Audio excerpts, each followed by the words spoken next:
Sudah kelihatan rekam, sudah terekam kelihatan Mbak?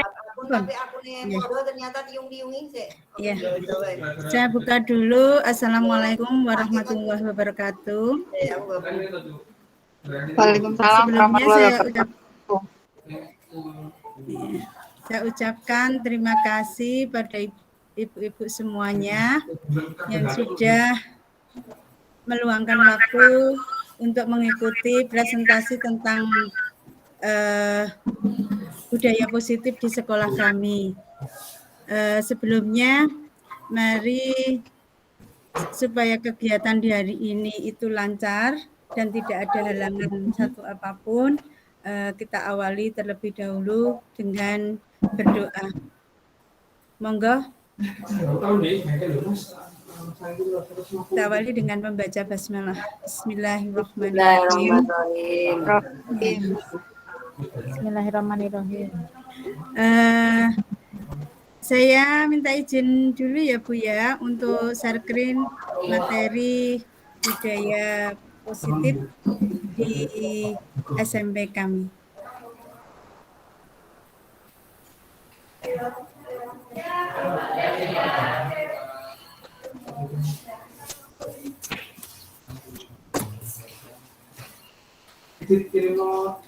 Pripun ibu-ibu, sudah terlihat belum?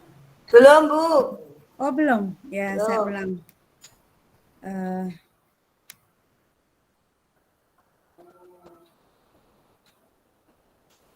Sudah kelihatan di layar?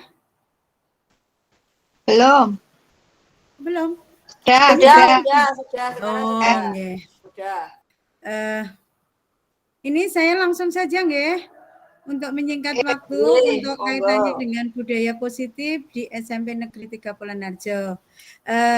Namun sebelumnya saya perkenalkan diri dulu. Nama saya Siti Nur Hasanah, CGP dari SMP Negeri 3 Polanarjo. Selanjutnya saya langsung masuk ke materi, yaitu kaitannya dengan budaya positif di SMP Negeri 3 Polanarjo. Budaya positif di sekolah itu merupakan nilai-nilai keyakinan-keyakinan dan kebiasaan-kebiasaan di sekolah yang berpihak pada siswa, agar siswa dapat tumbuh dan berkembang menjadi pribadi yang bertanggung jawab, kritis, dan penuh hormat. Sesuai dengan pemikiran Ki Hajar Dewantara, bahwa pemikiran Ki Hajar Dewantara itu adalah guru itu sebagai penuntun siswa menuju kebahagiaan dan keselamatan dengan memperhatikan kodrat anak dan kodrat zaman. Budaya positif inilah nantinya yang akan menuntun siswa untuk melakukan hal positif sehingga dapat membentuk karakter baik yang kelak akan bermanfaat untuk mereka. Tentu saja karakter yang baik ini nantinya yang akan membawa anak itu menuju kebahagiaan dan keselamatan. Selanjutnya, budaya positif di sekolah akan membantu mencapai visi sekolah impian.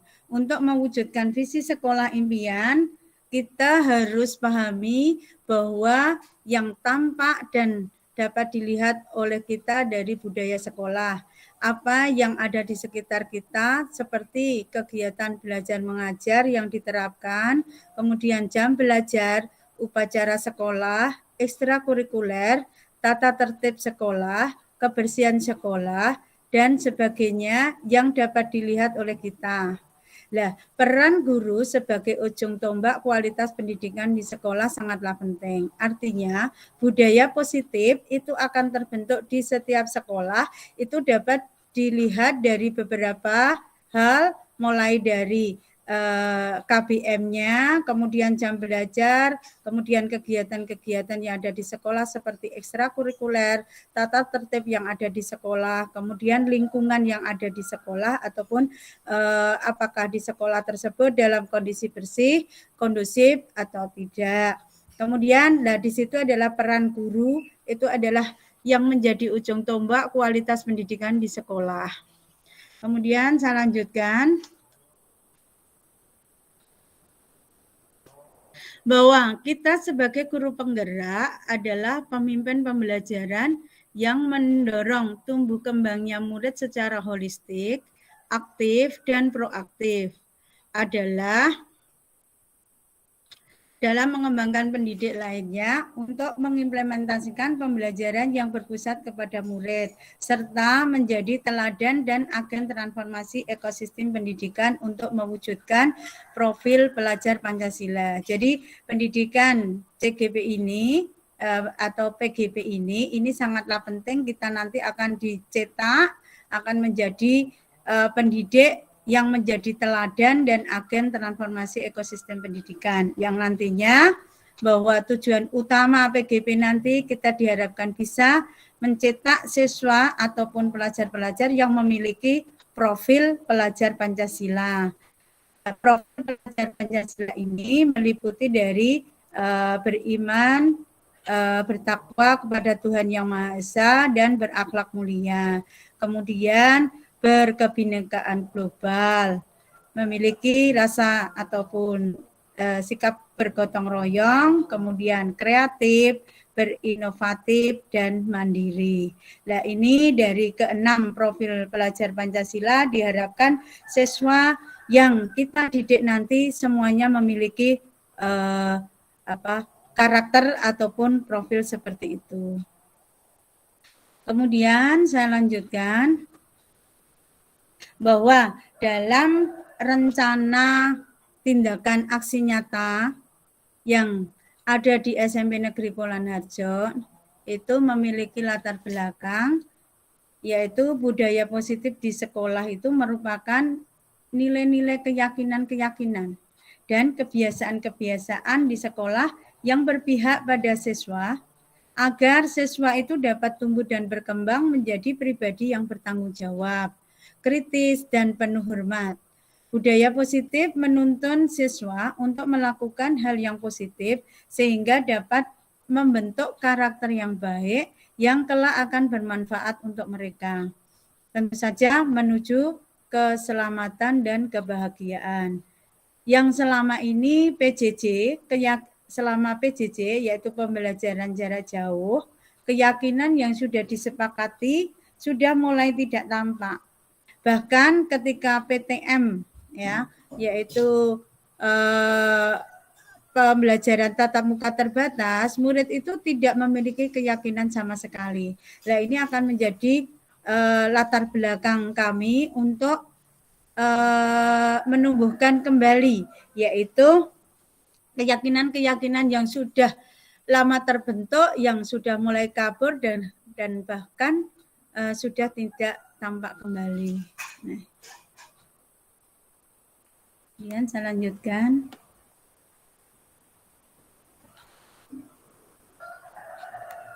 Kemudian tujuan kami melakukan tindakan aksi nyata ini yaitu menumbuhkan budaya positif di sekolah melalui disiplin positif. Yang kedua yaitu menumbuhkan rasa saling menghormati. Yang ketiga yaitu melalui pembiasaan 5S yaitu salam, sapa, senyum, sopan santun, terbentuk pribadi yang baik. Jadi ini adalah tujuan ya yang tadi memiliki latar belakang bahwa selama PJJ ataupun tatap muka terbatas itu pun keyakinan-keyakinan yang dulu sudah terbentuk itu sudah mulai kabur, bahkan sudah tidak tampak lagi, sehingga kami memiliki tujuan yaitu dengan melakukan budaya positif agar budaya positif yang kemarin itu sempat hilang itu bisa tumbuh kembali, yaitu ini tujuannya. Kemudian saya lanjutkan tolak ukurnya, bahwa dengan tujuan tersebut yaitu menumbuhkan budaya positif melalui disiplin positif, kemudian menumbuhkan rasa saling menyayangi, kemudian menumbuhkannya melalui 5S, budaya 5S. Nah, ini nantinya bahwa keberhasilan itu dapat kita lihat yaitu apabila tolak ukur ini nanti tercapai. Nah, tolak ukurnya apa? Yaitu 1, siswa itu terbiasa melakukan 5S, yaitu salam, sapa, senyum, sopan, dan santun. Kemudian yang kedua, yaitu pada siswa itu nanti akan terlihat selalu menerapkan prokes, di mana pada saat ini masih dalam kondisi pandemi.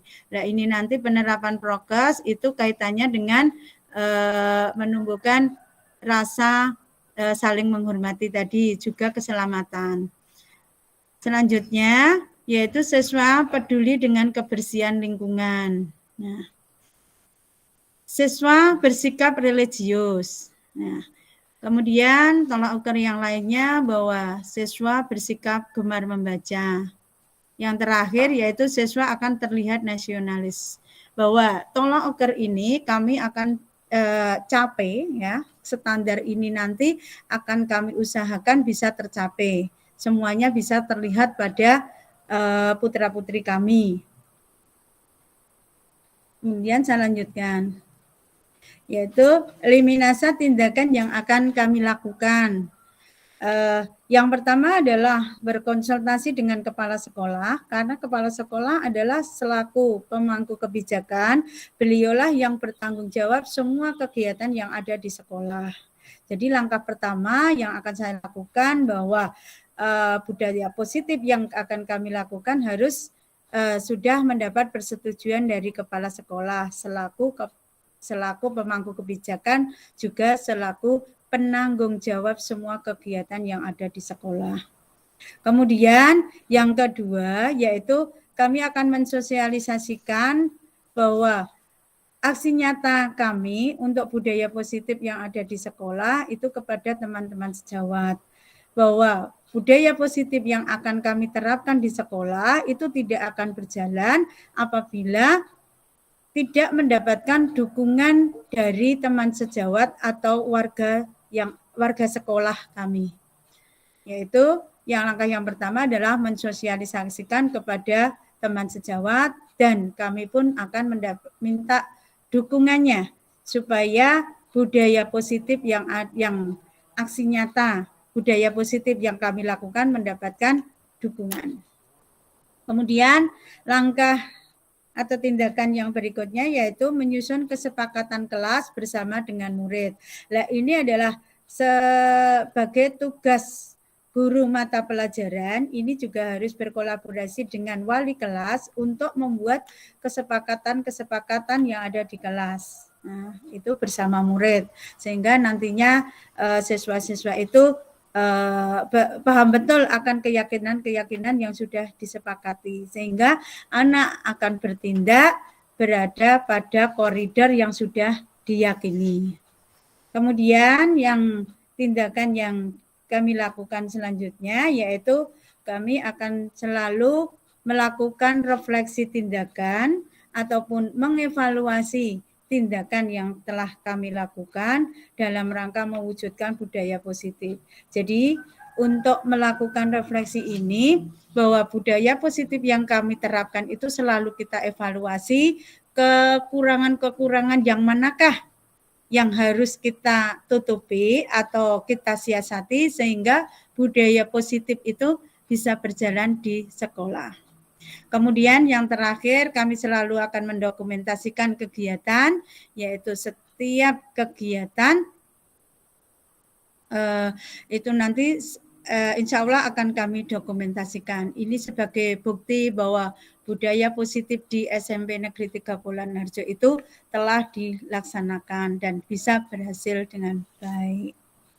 Kemudian kami lanjutkan lagi.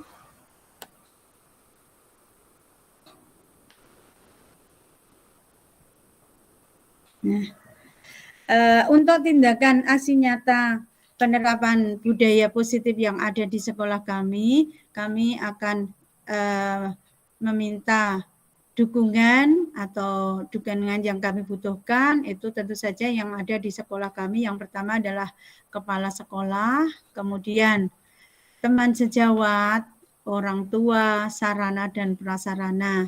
Nah, ini sebenarnya masih ada, yaitu warga sekolah ada komite, kemudian dari tenaga pendidik. Nah, itu semuanya nanti bisa kita masukkan pada teman sejawat. Itu adalah dukungan yang dibutuhkan dalam melaksanakan budaya positif di sekolah kami. Kemudian saya lanjutkan.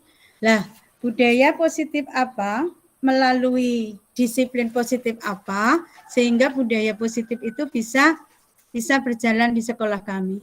Yang pertama yaitu menumbuhkan budaya positif di sekolah melalui disiplin positif. Itu yang pertama adalah bagaimana cara menumbuhkan sikap nasionalisme dalam diri siswa, yaitu dengan cara mengadakan upacara bendera atau apel pagi setiap hari Senin dan setiap tanggal 17 di SMP Negeri 3 Polan Harjo. Jadi setiap hari Senin kami selalu mengadakan kegiatan. Kalau tidak upacara bendera, kami selalu mengadakan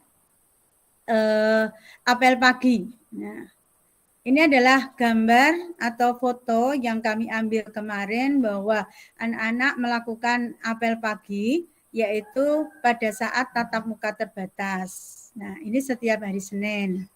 Kemudian yang perlu kami informasikan bahwa dengan pembelajaran tatap muka terbatas, yaitu 50% PJJ, yang 50% tatap muka, bukan berarti bahwa anak-anak yang pada hari Senin itu mengikuti tatap muka terbatas melaksanakan apel, kemudian yang lainnya terus tidak melaksanakan. Nah, itu bisa dilaksanakan bahwa kami punya trik supaya anak-anak itu bisa melaksanakan semuanya, akan tumbuh sikap nasionalisme, yaitu kami rolling bahwa kami dari kurikulum itu membuat jadwalnya bahwa di hari Senin dan Selasa itu memiliki jadwal yang sama, sehingga pada saat anak-anak yang separuh masuk di hari Senin, separuh masuk di hari Selasa, bukan berarti di hari Selasanya melaksanakan apel, tidak, tetapi tetap pembelajaran seperti biasa.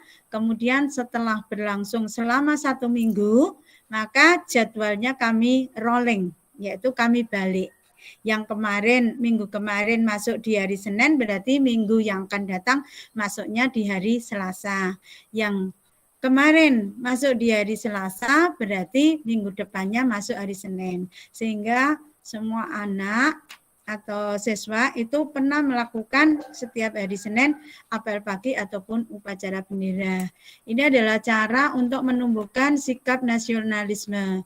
Kemudian selain itu, menunjukkan sikap nasionalisme pada saat apel ataupun upacara bendera, itu kami masukkan bahwa semua peserta apel atau upacara menyanyikan lagu-lagu nasional, sehingga anak-anak itu bisa tertanam mengenal lagu-lagu nasional di negara kita, sehingga akan tertanam jiwa patriotisme ataupun sikap nasionalisme. Kemudian saya lanjutkan untuk budaya positif yang lain melalui disiplin positif. Yang kedua yaitu untuk menumbuhkan, membangun keimanan dan ketakwaan terhadap Tuhan Yang Maha Esa dalam diri anak itu dengan mengadakan kegiatan sholat duha ataupun pengajian dan siraman rohani setiap hari Jumat. Nah, ini penjenengan bisa pirsani pada gambar di sini bahwa anak-anak sekolah PJJ terbatas, yaitu hanya 50% bisa melaksanakan sholat duha berjamaah di lapangan. Nah, selain itu, selain melaksanakan sholat duha, itu nanti akan dilanjutkan dengan yang namanya isian pengajian dari petugas yang ada pada saat itu. Nah, kemudian juga dilanjutkan dengan kegiatan membaca habis sholat, membaca Asmaul Husna bersama-sama. Nah, dengan kegiatan-kegiatan tersebut, maka harapan kami yang namanya budaya, yaitu keimanan dan ketakwaan anak itu bisa terbangun dan bisa tertanam pada anak-anak yang nantinya juga akan bermanfaat bagi anak-anak tentu saja setelah lulus dari SMP sekolah kami, kemudian bermasyarakat, budaya positif itu bisa tertanam, terbiasa, yaitu tanpa harus ada perintah. Nah, seperti itu. Kemudian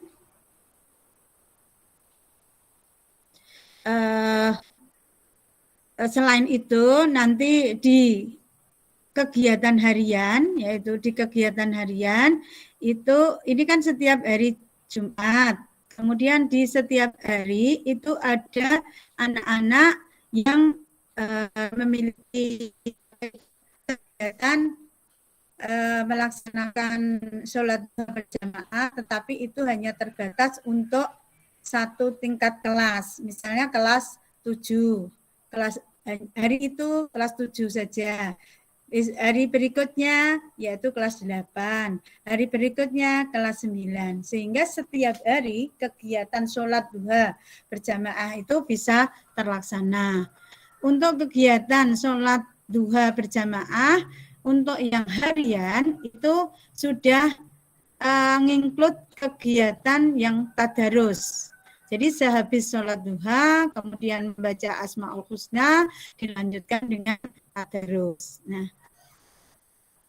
selanjutnya saya ini sampaikan bahwa pada kegiatan di pagi hari itu, untuk setiap kelas ini memiliki kegiatan PPK yang berbeda-beda. Yang berbeda-beda untuk masing-masing tingkat kelas. Kemudian saya lanjutkan, yaitu untuk menumbuhkan budaya positif melalui disiplin positif, yaitu di sini adalah yang kami tumbuhkan adalah sikap peduli lingkungan sekolah, yaitu pada diri siswa dengan melalui kegiatan Jumat bersih. Nah, ini bisa penjenengan pirsani bahwa di sini anak-anak pada saat di hari Jumat itu ada kegiatan Jumat bersih, yaitu membersihkan lingkungan kelas ataupun lingkungan sekolah. Ada yang program penghijauan, yaitu di depan kelas itu ada yang namanya taman-taman, di mana setiap kelas itu kami bagi supaya memiliki tanggung jawab terhadap taman yang ada di kelasnya masing-masing. Kemudian itu sudah bisa dilaksanakan setiap hari sebagai harian, bahwa anak-anak yang piket di hari tersebut bisa melaksanakan program penghijauan, yaitu dengan menyirami tanaman yang ada di situ, kemudian mencabut tanaman-tanaman yang sudah kering, menggantikan dengan tanaman-tanaman yang baru, sehingga akan selalu tampak hijau di taman-taman depan kelas mereka. Kemudian yang sebelah kanan ini adalah foto kegiatan bersama, yaitu di Jumat bersih, yaitu tidak hanya di depan kelas yang harus dibersihkan, tetapi ini secara umum, yaitu ada yang di depan kantor, mungkin ada yang di belakang kantor, dan lain sebagainya. Nah, ini akan dilaksanakan juga di hari Jumat. Mestinya kalau tadi juga ada kegiatan Jumat bersih dan kegiatan sholat duha berjamaah, mestinya tumbuk. Nah, kami yang ada di SMP Negeri 3 Polanharjo itu menjadwal kegiatan hari Jumat itu berselang-seling.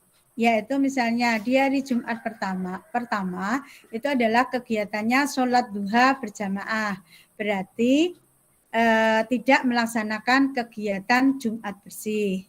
Nah, kemudian Jumat berikutnya yaitu misalnya kebersihan. Berarti pada hari Jumat bersih itu tidak ada kegiatan sholat duha berjamaah. Kemudian di minggu yang ketiga itu ada kegiatan olahraga, misalnya seperti itu. Nah, itu minggu yang ketiga. Untuk yang minggu keempatnya, yaitu kegiatannya adalah tadi kebersihan sudah, sholat duha sudah, kemudian yang hari Jumat berikutnya tadi olahraga, dan Jumat keempatnya itu adalah pembinaan wali kelas. Nah, di sini pada saat pembinaan wali kelas pun itu kesempatan bahwa wali kelas itu mengenal lebih jauh daripada siswa-siswanya, yaitu diadakan pembinaan wali kelas. Mungkin juga istilahnya sebagai peran orang tua terhadap anak di sekolah, ya seperti itu, untuk menjalin kedekatan ataupun permasalahan-permasalahan yang ada di kelas, kemudian kaitannya dengan kebersihan kelas, kemudian kehadiran, keaktifan, di mana wali kelas itu berperan sebagai pendorong, ya, atau memberi sebagai motivator kepada anak-anak supaya anak-anak itu mungkin bisa menyelesaikan permasalahan-permasalahan yang ada di kelas. Nah, itu kesempatan istilahnya adalah sebagai psikiaternya pada saat beliau berperan sebagai wali kelas. Nah, kemudian saya lanjutkan. Nah, yang keempat adalah budaya positif yang kami tanamkan melalui positif, yaitu bagaimana caranya menumbuhkan sikap berpikir kreatif, inovatif, dan gotong royong dalam diri siswa, yaitu kami selalu melaksanakan pembelajaran yang berbasis problem atau masalah, ataupun project, ataupun discovery learning atau inquiry learning. Nah, ini penjenengan bisa persani bahwa baik itu pada saat PJJ atau pembelajaran jarak jauh, itu pun metode pembelajaran seperti ini juga bisa berjalan. Nah, ini untuk yang pembelajaran yang sebelah kiri, yang gambar yang sebelah kiri, itu adalah pembelajaran jarak jauh, tetapi anak-anak juga bisa bergotong royong, kemudian berkolaborasi dengan temannya, kemudian berpikir kritis, bisa menyelesaikan tugas-tugas yang diberikan oleh Bapak Ibu guru, walaupun itu saat pembelajaran jarak jauh. Kemudian yang gambar sebelah kanan, ini kami ambil gambar pada saat pembelajaran tatap muka terbatas. Nah, ini adalah anak-anak itu juga sudah kami bentuk kelompoknya sesuai pada saat PJJ kemarin. Ya, ini terus kami menggunakan metode pembelajaran problem based learning ataupun DL ataupun IL. Nah, ini sudah tampak bahwa ini untuk menanamkan bahwa sikap siswa itu bisa berpikir kreatif, inovatif, gotong royong. Nah, di sini. Ini bahwa gambar tersebut adalah anak-anak langsung mengamati gambar nyata. Berarti pembelajarannya tidak harus selalu di dalam kelas, tetapi bisa dilaksanakan di luar kelas. Dan anak-anak ini kalau pembelajaran seperti ini, anak itu merasa lebih senang dibanding berada di kelas. Kalau saya menyampaikan kepada anak-anak, seolah-olah anak-anak itu seorang ahli atau seorang profesor, ya, yang mungkin di antara mereka nanti juga ada yang bisa menjadi seperti itu dengan cara terbiasa berpikir kreatif, gotong royong, dan inovasi. Dengan seperti itu, maka mereka nanti juga akan melakukan sikap-sikap tersebut akan terwujud, yaitu dalam profil pelajar Pancasila. Bahwa diharapkan kelak itu siswa itu bisa terbentuk yang memiliki profil pelajar, yaitu tertanam pada anak, yaitu berpikir kreatif, gotong royong, dan inovatifnya. Kemudian saya lanjutkan, nah ini adalah menumbuhkan sikap gemar membaca dalam diri siswa, yaitu melalui literasi seperempat jam sebelum pelajaran. Nah ini adalah budaya positif yang ada di sekolah kami, yaitu kami melakukan pembiasaan dengan literasi, ya, dengan literasi anak-anak tampak membaca, ada yang di perpustakaan, ada yang di luar kelas ataupun di luar perpustakaan. Nah, ini banyak Bapak Ibu guru yang mengambil istilahnya menanamkan siswa, yaitu budaya membaca.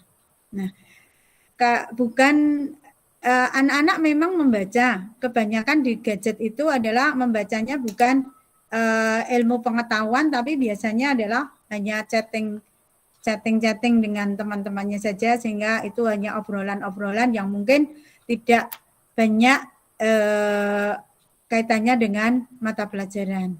Sehingga untuk menumbuhkan sikap gemar membaca, setiap ada kesempatan anak itu oleh Bapak Ibu guru yang ada di situ untuk dibawa keluar kelas, ada yang ada di dalam kelas, ada yang dibawa ke perpustakaan untuk mulai membaca dari buku.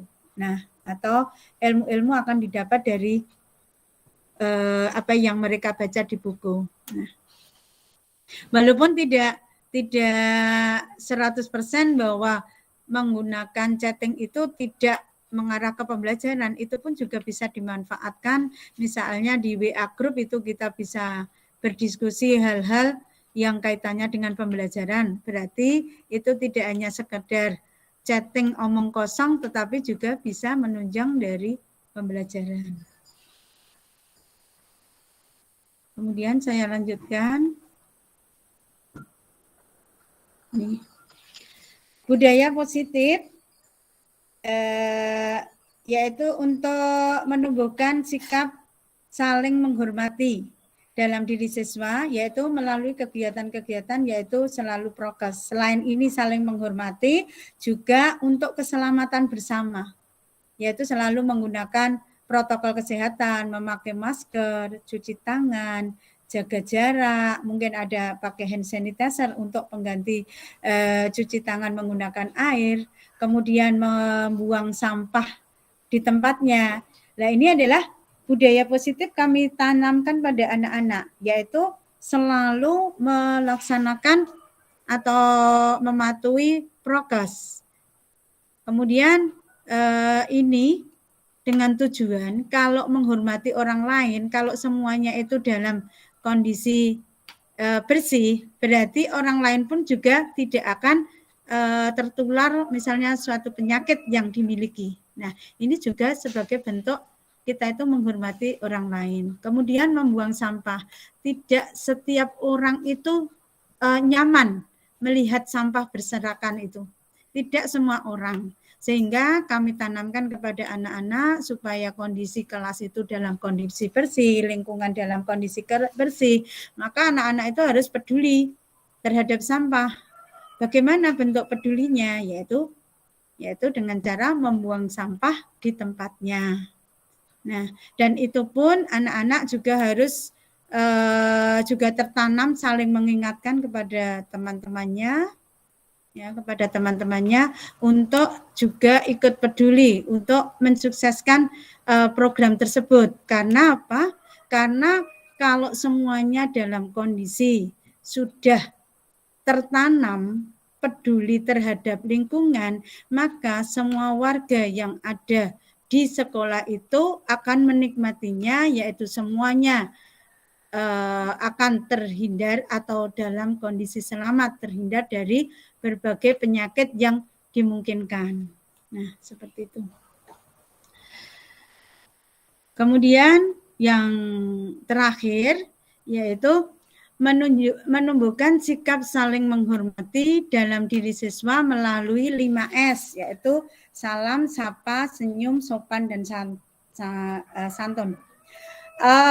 Selama PJJ ya selama PJJ itu kan anak tidak istilahnya apa budaya positif yang awalnya itu tertanam terkontrol dari pihak sekolah karena sulitnya dari pihak sekolah mengontrol mereka selama di rumah, maka kami serahkan pada orang tua mereka, di mana orang tua itu bisa mengawasi sepenuhnya. Tetapi kenyataannya karena banyak kesibukan orang tua, mungkin harus bekerja mengerjakan pekerjaan rumah tangganya, mungkin ada yang bekerja di luar rumah, sehingga kurang kontrol terhadap anak-anak yang awalnya itu sudah terbentuk budaya positif, akhirnya akan luntur.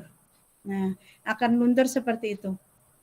Kemudian, nah ini kita tidak bisa memungkirinya bahwa budaya yang sudah terbentuk begitu saja hilang. Karena terlalu lama PJJ ini, pandemik ini belum selesai, itu sudah memakan waktu kurang lebih 2 tahun. Ya, 2 tahun berjalan ini, sehingga budaya positif yang tertanam pada anak itu terkikis dengan cara apa? Karena apa? Banyak anak itu hanya banyak menggunakan gadget mereka untuk melihat atau menonton, kemudian untuk bermain dan lain sebagainya, sehingga apa yang budaya positif yang kami tanamkan itu hilang. Banyak anak yang misalnya ketemu dengan orang tuanya itu tidak hormat, itu banyak sekali kita jumpai. Kemudian kepada orang yang lebih tua, karena sosialnya itu kurang, ya, mereka itu jarang bergaul dengan orang-orang, sehingga akan hanya fokus pada gadget mereka, sehingga untuk yang namanya salam, sapa, kemudian senyum, sopan santun itu terkikis. Nah ini kami yang ada di sekolah ini berusaha menanamkan kembali, yaitu budaya 5S tersebut. Nah, ini adalah gambar yang sebelah kiri adalah bahwa anak itu menyapa gurunya, ya, menyapa gurunya, mengucapkan salam, dan mereka itu tersenyum. Tampak sekali bahwa mereka itu adalah memiliki budaya yaitu santun juga. Nah, ketemu orang yang lebih dewasa itu dia akan mengucapkan salam dengan ucapan Assalamualaikum, ada yang mengucapkan selamat pagi Bu Guru, selamat pagi Pak Guru. Nah, itu menunjukkan bahwa budaya positif itu sudah mulai mulai tumbuh kembali. Nah, kemudian untuk yang gambar tengah itu pun juga begitu masuk dari pintu gerbang menuju ke sekolah, ketemu gurunya langsung spontan bisa mengucapkan salam ataupun selamat pagi pada guru yang dijumpai.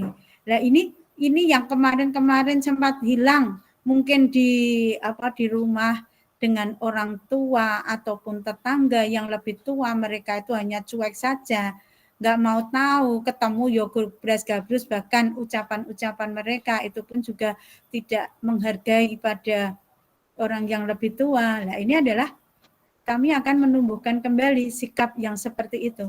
Nah, ini kalau sudah di sekolah mungkin karena sudah kemarin itu sudah tertanam di siswa, walaupun luntur dengan adanya tatap muka yang terbatas, itu bisa dimunculkan kembali.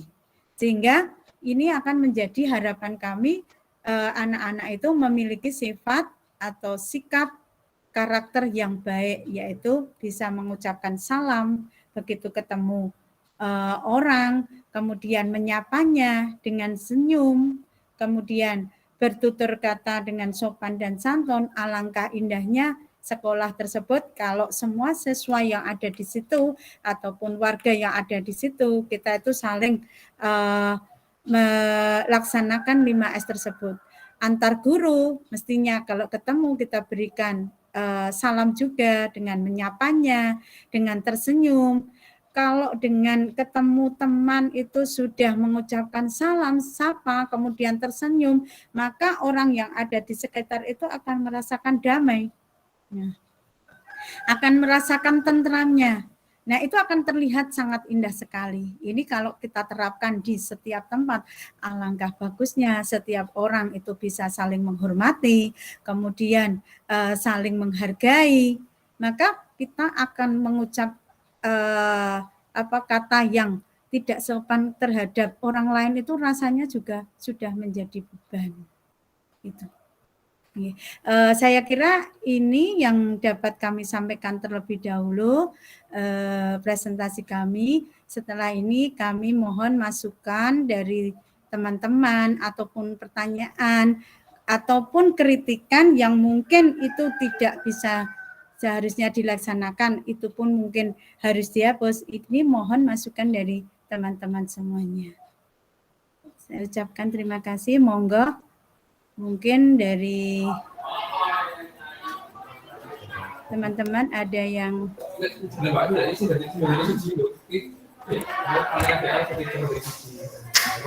Ya Bu Nur. Ya. Monggo. Yang mungkin mau bertanya atau memberikan masukan, saya persilahkan. Bu, ini yang sudah ini mulai dari Bu Nani terlebih dahulu ya. Monggo Bu Nani. Ya, terima kasih Bu Nur. Saya ingin penerapan budaya positif yang religius tentang sholat duha tadi ya Bu.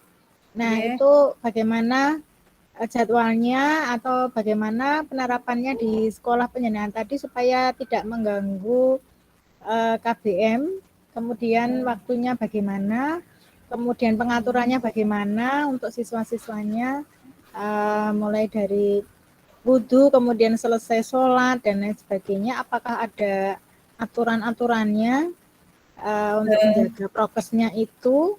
Ya, terima kasih Bu Nur. Ya. Terima kasih Bu Nani. Ini akan kami sampaikan yang pertama dulu yang kaitannya bahwa pelaksanaan sholat duha itu bagaimana penjadwalannya. Nah, kami bahwa di sekolah kami itu sudah memberikan 1 jam pelajaran di awal jam pelajaran, yaitu untuk PPK, yaitu pendidikan karakter. Sehingga di awal jam itu kami bagi, tidak semuanya itu di jam 30 menit ya, karena 1 jam pelajaran selama tatap muka terbatas kan waktunya hanya 30 menit. 30 menit dari jam 7 sampai jam 30 semua kelas itu adalah pelajarannya adalah PPK, yaitu pendidikan karakter anak, dan setiap jenjang kelas 7, 8, dan 9 itu berbeda semua. Misalkan seperti ini, untuk kelas 7, 7A dan B, nah, ini memiliki jadwal yang sama. Misalnya pada jam pertama adalah literasi. Kemudian yang untuk kelas 8-nya jadwalnya adalah sholat duha. Kemudian kelas 9 jadwalnya adalah tadi kan A, kelas 7 literasi, yang kelas 8-nya adalah sholat duha. Kemudian yang kelas 9 itu adalah nasionalisme, yaitu dengan menyanyikan lagu-lagu kebangsaan. Kemudian untuk yang menghandle dari kegiatan tersebut tidak mungkin diberikan pada guru piket, karena jumlah guru kami itu kan terbatas. Nah, guru piket setiap hari kan hanya ada 3, padahal kelasnya itu ada 6 kelas. Tidak mungkin satu guru itu menghandle 2 kelas, sehingga ini setiap kelas itu dihandle oleh guru mapel yang jam pertama. Nah, jadi guru jam pertama itu menghandle kegiatan PPK sekaligus. Nah, jadi berarti kan sudah ada 6. Untuk jadwalnya kan 6 kelas. Berarti ada guru mata pelajaran yang jumlahnya juga 6 sekaligus menghandle kegiatan tersebut. Jadi ini semuanya itu sudah terjadwal. Pokoknya jam pertama ini semua yang bertanggung jawab adalah guru mapel jam berikutnya. Nah, jadi ini sudah terkontrol. Ini akan bisa berjalan semuanya. Kalau mengandalkan guru piketnya jumlahnya terbatas, hanya 3 personil. Kalau 3 personil ada kelasnya 6 yang masuk, kan tidak mungkin. Jadi ini sudah, alhamdulillah ini selama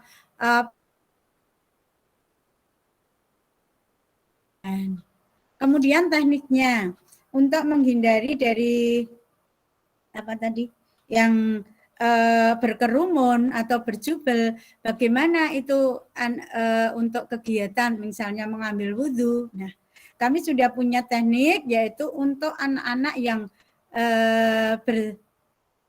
misalnya kegiatannya adalah sholat duha berjamaah, selain di depan kelas semuanya terpasang itu kran, itu di dekat musola itu juga sudah terpasang kran yang banyak sekali.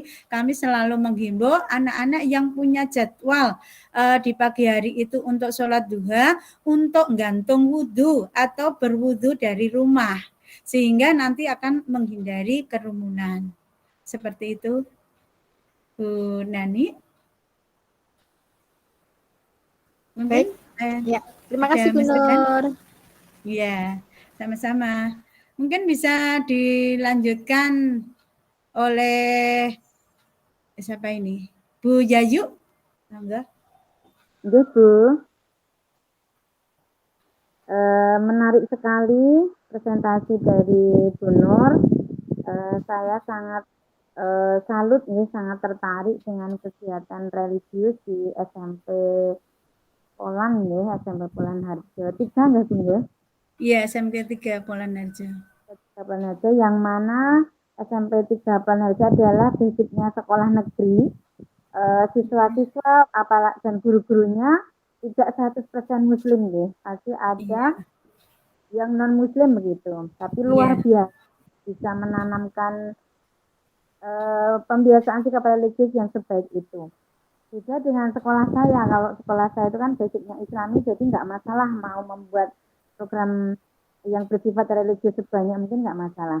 Yang ingin saya tanyakan, yang pertama adalah kira-kira daya dukung dari SMP 3 Bulan itu apa saja ya Bu?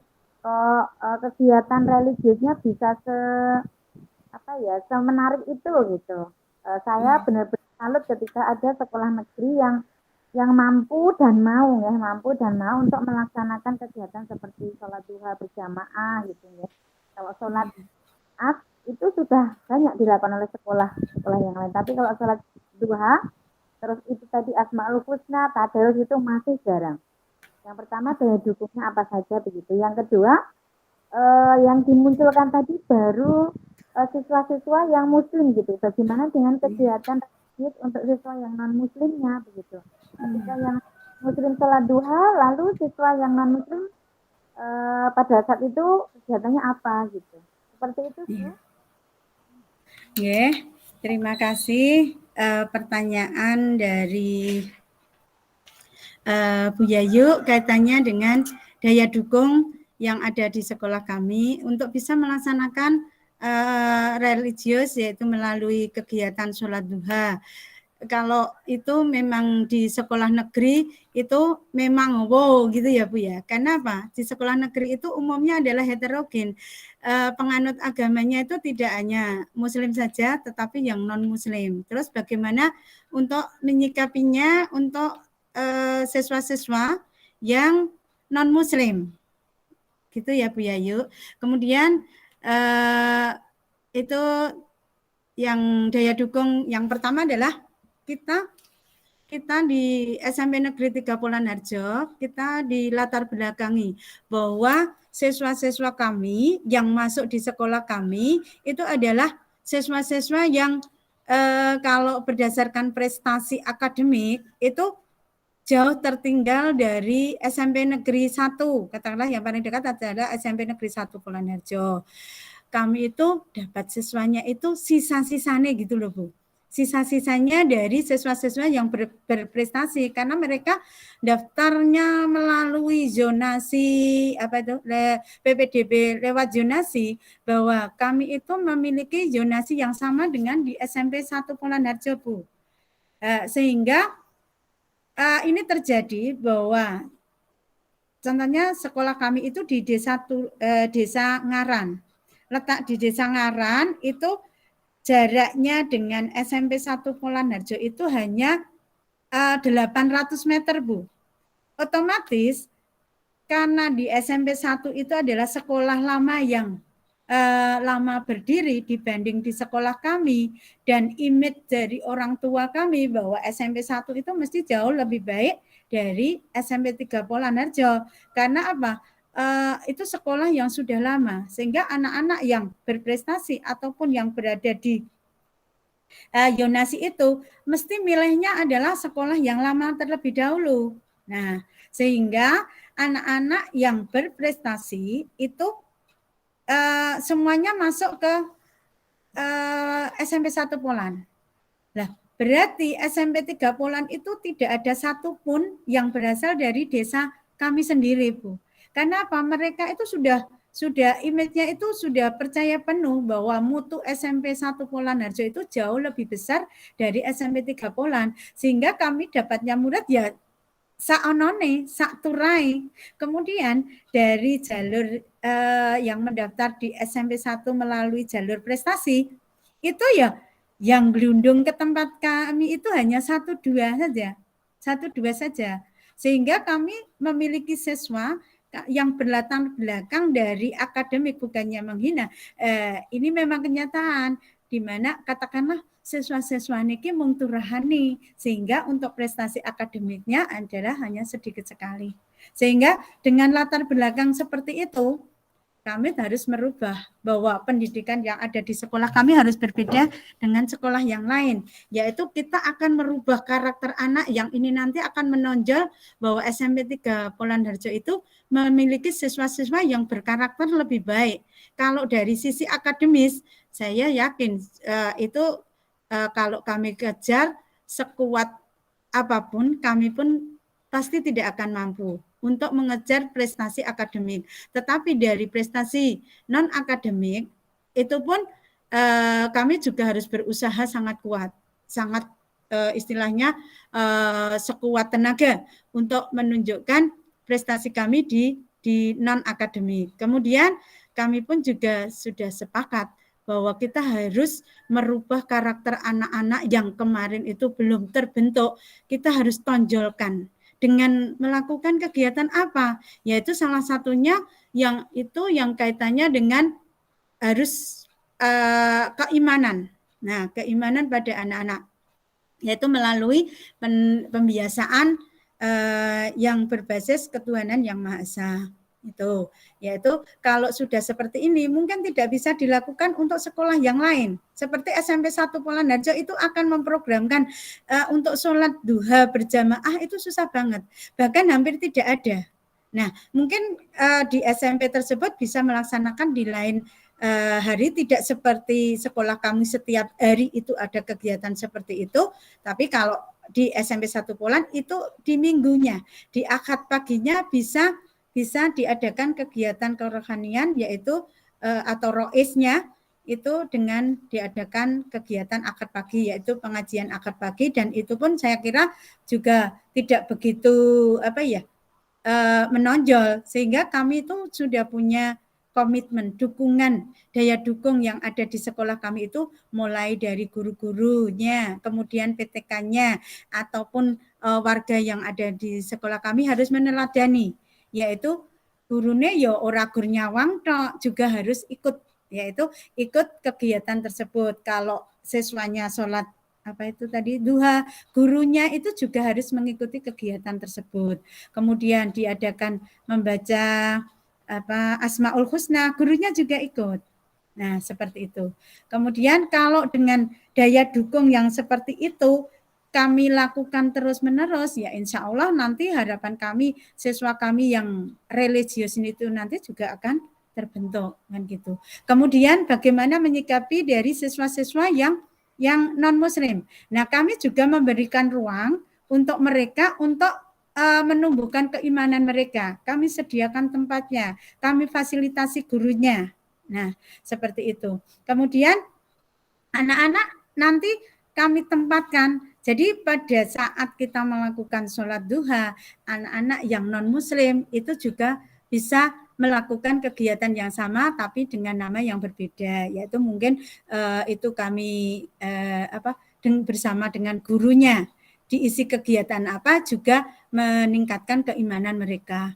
Nah, di akhir 3 tahun terakhir ini, alhamdulillah Bu Yayu, sekolah kami itu tidak ada non-muslimnya. Selain jumlah siswanya karena sedikit ya, itu alhamdulillah tidak ada non-muslim. Sehingga untuk kegiatan siswa yang non-muslim untuk sementara ini off. Tetapi kami walaupun tidak memiliki siswa yang non-muslim, tapi kami selalu menyediakan yaitu ada gurunya, yaitu guru non-muslim.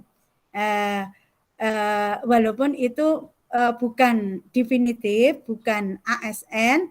Nah, gurunya itu bagaimana supaya sesuai dengan apa yang diharapkan, yaitu kami selalu berkolaborasi dengan gereja terdekat. Nah, gereja itu nanti yang akan menunjuk seseorang untuk membantu kami dalam melayani siswa yang non-muslim tadi, atau katakanlah Kristen. Kemudian sampai saat ini tidak ada yang non-muslimnya adalah beragama Hindu, Buddha tidak ada. Biasanya kalau ada itu hanya Kristen ataupun Katolik. Kami harus menyediakan, walaupun tidak ada, tapi kami selalu bekerjasama dengan pihak gereja. Kalau nanti ada siswa yang beragama Kristen ataupun Katolik, kami selalu minta bantuan mereka untuk melayani anak-anak. Nah, seperti itu. Begitu Bu Yayu. Mungkin ada masukan dari Bu Yayu untuk kegiatan sholat duha yang kami lakukan. Sudah bagus Bu. Ini hanya mengingatkan waktu saja karena nanti kita pukul 2 sudah ganti. Oh, nggih.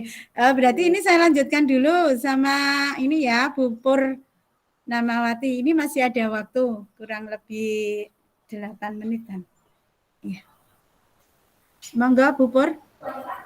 Iya, Bu Nur, mau nanyakan tentang bagaimana cara mendapatkan dukungan dari orang tua terhadap penanaman kembali budaya positif pada siswa, Bu. Oh iya, terima kasih. Ini saya jawab singkat ya Bu Pur, karena ini ya juga mengingat waktu. Ini kami selalu berkomunikasi sering, inten berkomunikasi dengan orang tua murid, baik itu teknisnya pada saat di awal tahun kami kumpulkan, kami rawuhkan ke sekolah, kami paparkan program-program yang ada di sekolah, kemudian mereka juga akan mendukungnya. Kemudian selain mensosialisasi program-program yang ada di sekolah, kami pun juga bentuk grup-grup WA orang tua siswa, sehingga kami selalu komunikasinya lewat WA grup. Itu lebih efektif karena bisa secara langsung. Itu ada WA grup dari wali murid, ada kelas per kelas itu ada, sehingga kami untuk segala informasi kegiatan yang ada di sekolah kami sampaikan melalui WA grup. Kemudian untuk budaya positifnya ini semua Bapak Ibu guru mapel kan juga bergabung di situ. Sehingga kami bisa mengontrol anak-anak tersebut budaya positif yang sudah tertanam, apakah itu sudah dilakukan di rumah, itu kami bisa saling komunikasi dengan orang tua, sehingga itu akan lebih mudah mengontrol daripada budaya positif yang sudah tertanam di anak-anak. Kemudian selain itu ya kami ada hikmahnya juga. PJJ itu kemarin itu juga ada hikmahnya juga. Kami semakin dekat dengan wali murid. Nah, kalau sudah semakin dekat dengan wali murid, berarti komunikasinya akan lebih lancar. Ada apa-apa program yang ada di sekolah, kami sampaikan itu lebih mudah daripada harus luring. Ya, luring mendatangkan wali murid ke sekolah itu lebih efektif kalau melalui WA group. Karena setiap ada program langsung kami sampaikan.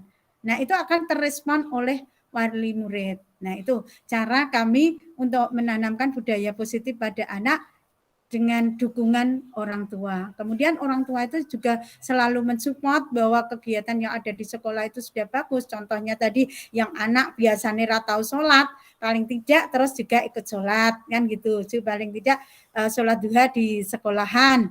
Mungkin belum tertanam di rumah. Yang terpenting sholat wajibnya anak-anak itu yang tidak boleh ditinggalkan. Sehingga kami harus sering kontrol melalui guru agamanya, kemudian dari guru-guru mapelnya atau wali kelasnya. Kami walaupun guru mapel selalu istilahnya nginclude ke dalam pembelajaran itu tentang keimanan. Ngoten nggih, Bu Pur? Ya. Kemudian ini masih ada satu lagi mungkin tanggapan ataupun pertanyaan dari Bu Ratna Sari Nurrahma, beliau juga CGP. Monggo Bu Ratna.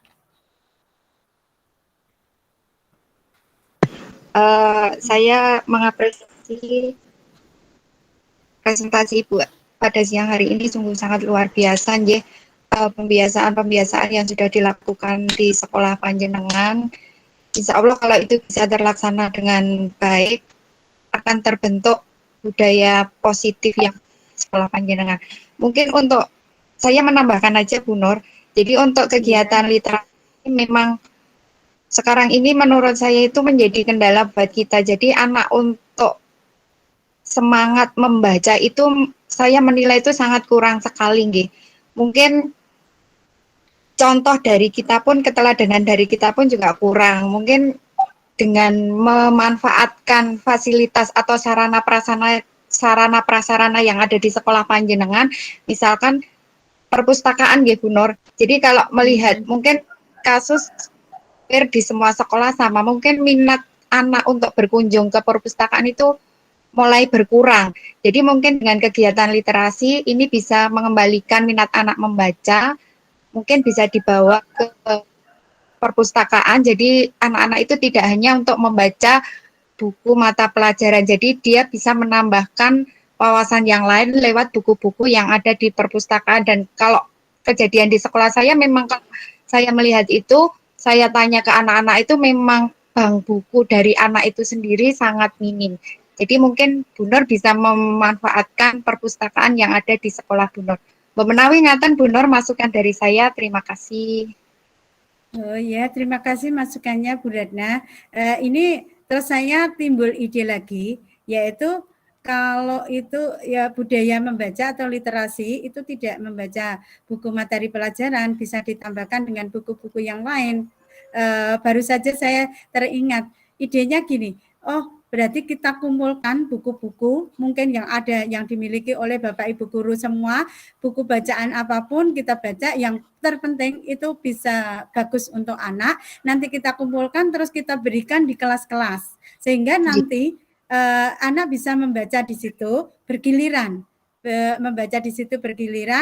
Oh minggu ini saya membacanya ini sampai halaman sekian, berarti saya besok dilanjutkan dengan teman yang lainnya. Itu ide bagus Bu Ratna, terima kasih. Nanti saya akan berkonsultasi dengan Bapak Kepala Sekolah untuk Bapak Ibu guru yang ada itu ataupun dari siswa yang mau menyumbangkan bukunya, buku bacaan yang bermanfaat untuk siswa, sehingga tidak harus selalu datang ke perpustakaan. Di kelas pun itu sudah ada buku-buku yang dipakai untuk bacaan siswa. Tentu saja selain itu kita pun juga akan berusaha mendorong anak-anak supaya gemar itu bisa tertarik, dan akan kami kemas supaya itu memiliki daya tarik tersendiri sehingga siswa bisa datang ke perpustakaan. Itu Bu Ratna, terima kasih sekali masukannya Bu Ratna.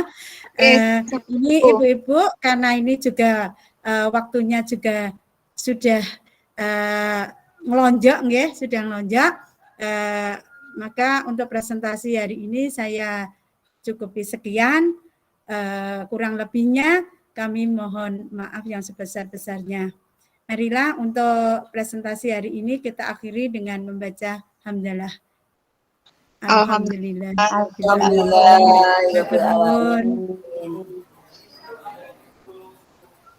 Salam. Bikin live nih Bu. Sudah. Ini.